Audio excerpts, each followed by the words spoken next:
Yang terkasih, Oma-oma, Papa-papa, Ibu, Bapak, para suster, bruder, frater, rekan-rekan imam, kaum muda, remaja, dan anak-anak. Bersama-sama dengan gereja Katolik di seluruh dunia, pada hari ini kita merayakan Hari Misi. Saya sendiri di dalam renungan tidak lain dan tidak bukan hanya ingin bersyukur. Seandainya pada tahun 1800-an, 2 abad yang lalu, tidak ada misionaris-misionaris dari Belanda yang datang ke sini, tidak ada Paroki Kelapa Gading, tidak ada Gereja Kim Tae Gon. Justru karena para misionaris itu datang,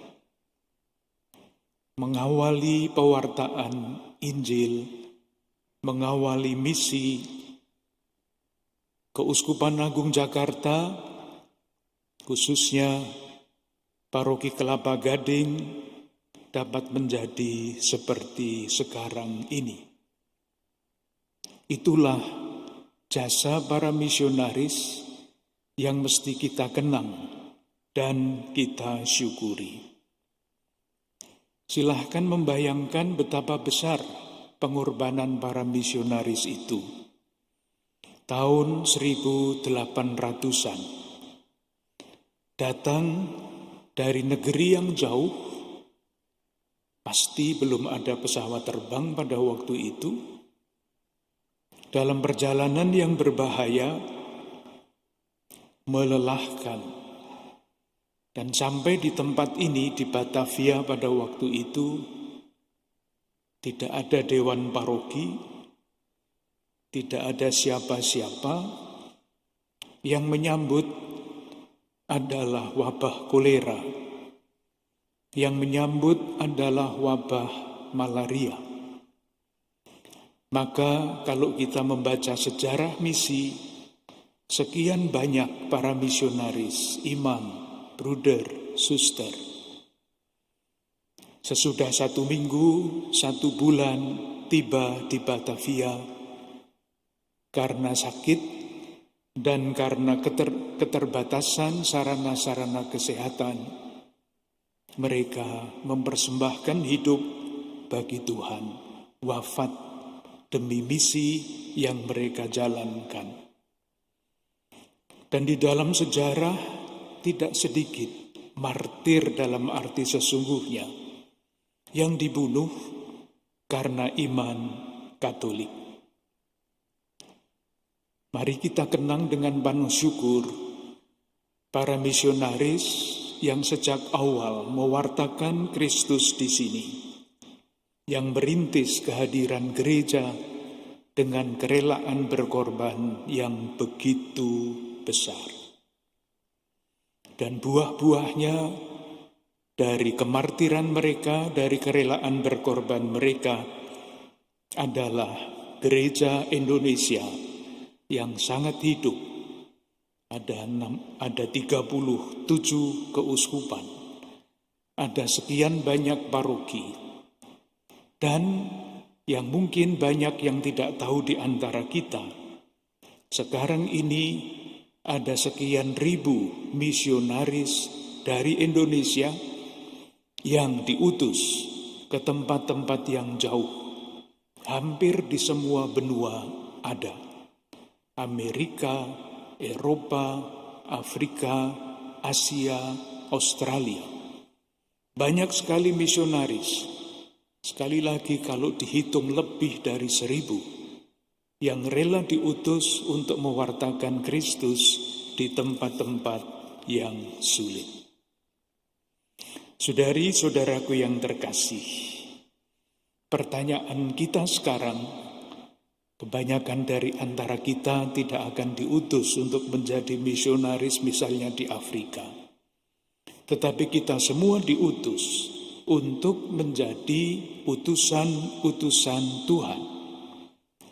Dengan demikian, bagaimana kita mesti mengartikan kata misi? Jawabannya banyak.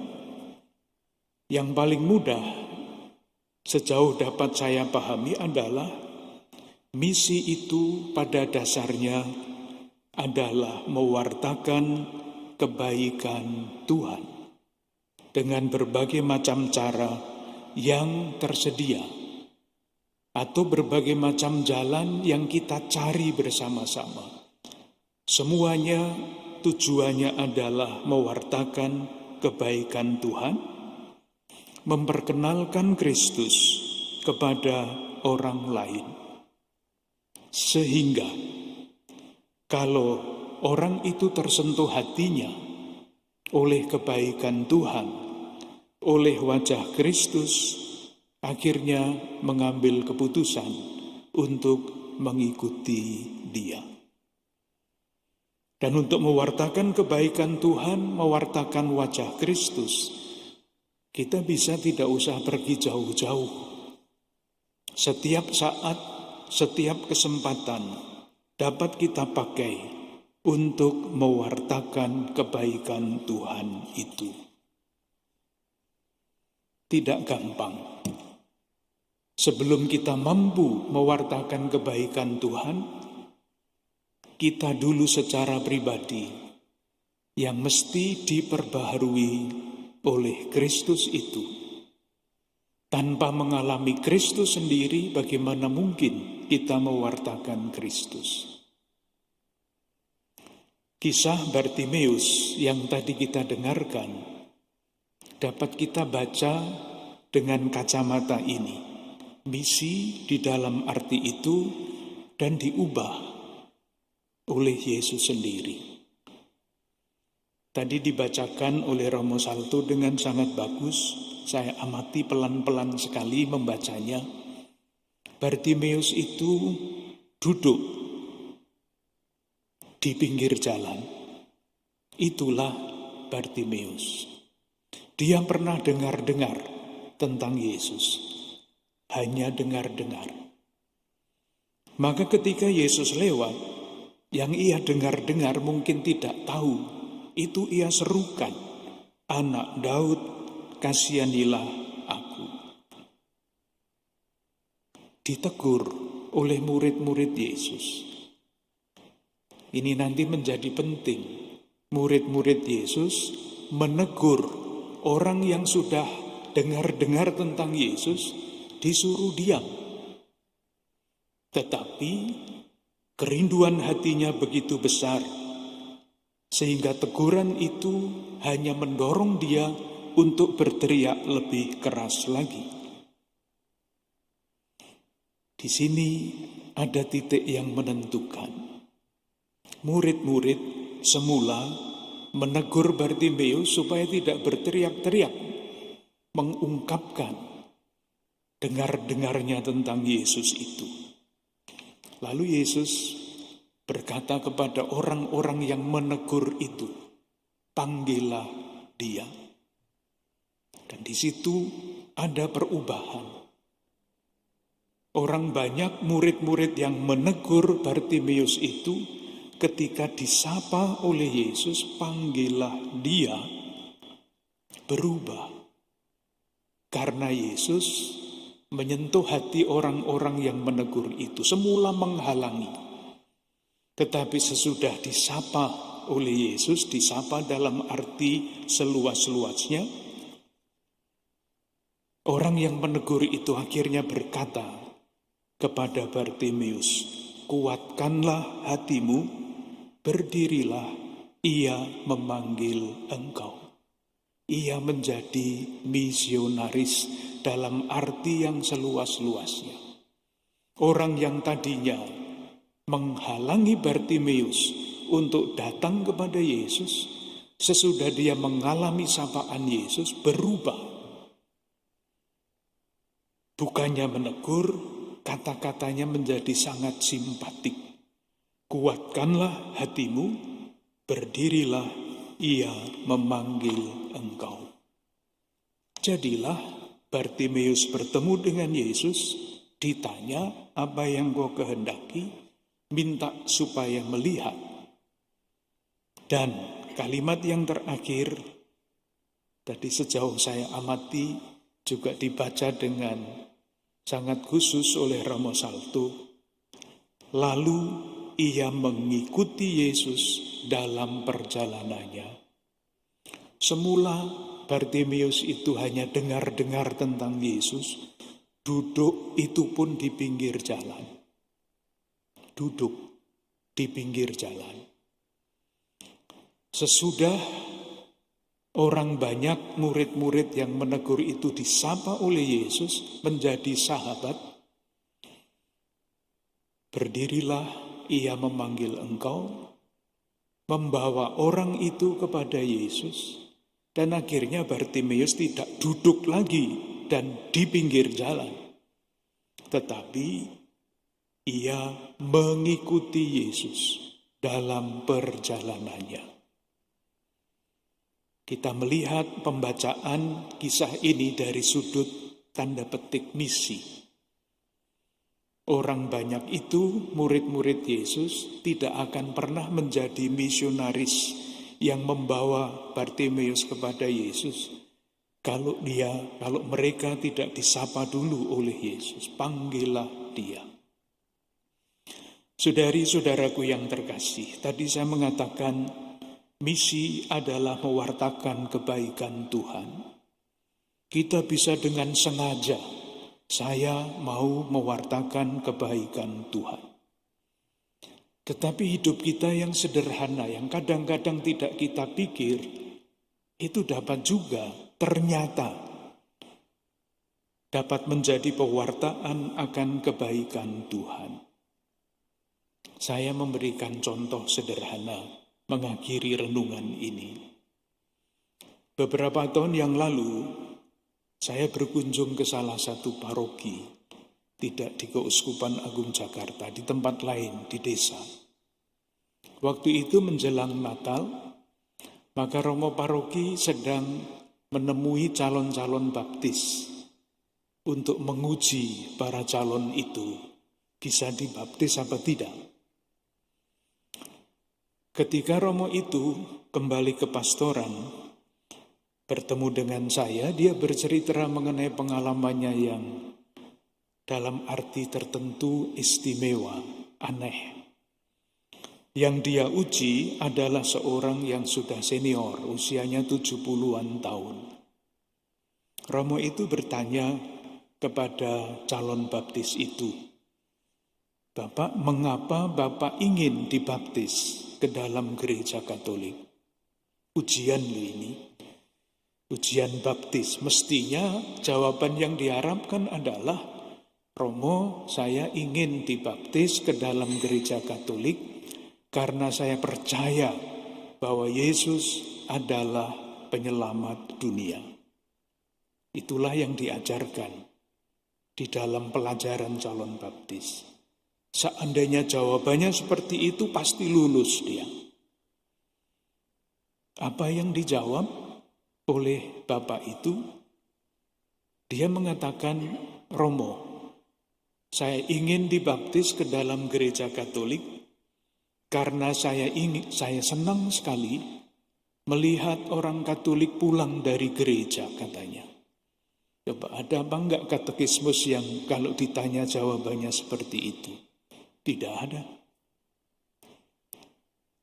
Ketika ditanya lebih lanjut, apa yang membuat Bapak senang melihat orang Katolik pulang dari gereja? Jawabannya juga tidak terduga. Itu Romo, kalau mereka pulang ke gereja itu kelihatannya rukun-rukun. Kelihatannya, apalagi kalau rukun sungguh. Ditanya lagi, rukun-rukunnya bagaimana? Ada bapak, ibu, anak-anak, kadang-kadang tetangga pulangnya bersama-sama.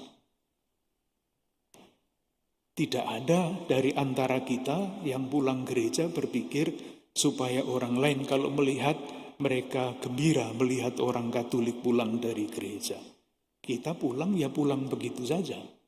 Bersama dengan keluarga, bersama dengan tetangga. Ternyata yang dilihat oleh Bapak itu sekedar pulang dari gereja menyentuh hatinya. Saya membayangkan di dalam hati Bapak itu ketika melihat kita pulang dari gereja menunjukkan kerukunan, di dalam hatinya bertumbuh berbagai macam pertanyaan. Apa yang membuat keluarga-keluarga ini rukun? Pulangnya bapak, ibu, anak-anak bersama-sama. Ternyata latar belakang bapak itu, agamanya tidak memungkinkan bapak, ibu, anak-anak pulang dari tempat ibadah bersama-sama. Maka ketika melihat kita berjalan, pulang bersama-sama dengan keluarga, muncul pertanyaan apa yang membuat ini semua. Dan akhirnya dalam perjalanan waktu ia sampai kepada Yesus. Tanpa sadar kita mewartakan kebaikan Tuhan. Dan itulah misi, itulah kesaksian. Dan pada hari Minggu misi ini kita diajak untuk mendukung misi gereja seluruh dunia dengan doa kita, doa untuk misi gereja, dengan derma kita. Maka pada hari misi sedunia, jemaat-jemaat Katolik di seluruh dunia mengumpulkan dana, derma, semuanya. Kita juga untuk diserahkan kepada misi gereja lewat paus tentu saja. Dan yang tidak kurang pentingnya adalah mati raga. Mati raga kita adalah olah rohani. Dan olah rohani kita di dalam bentuk mati raga kita persembahkan kepada Tuhan untuk mendukung misi yang dijalankan oleh gereja di seluruh dunia. Marilah pada hari misi sedunia ini kita bersyukur atas para misionaris yang mendirikan gereja Katolik di Indonesia ini. Kita doakan para misionaris, entah itu imam religius awam, banyak sekali awam misionaris, yang dengan tulus berdoa, berderma, mati raga untuk perkembangan misi. Dan moga-moga semangat misioner ini semakin tumbuh, kita rawat dan kita kembangkan di dalam keluarga kita, di dalam jemaat kita, di dalam paroki-paroki kita. Dengan harapan itu, marilah kita lanjutkan ibadah kita.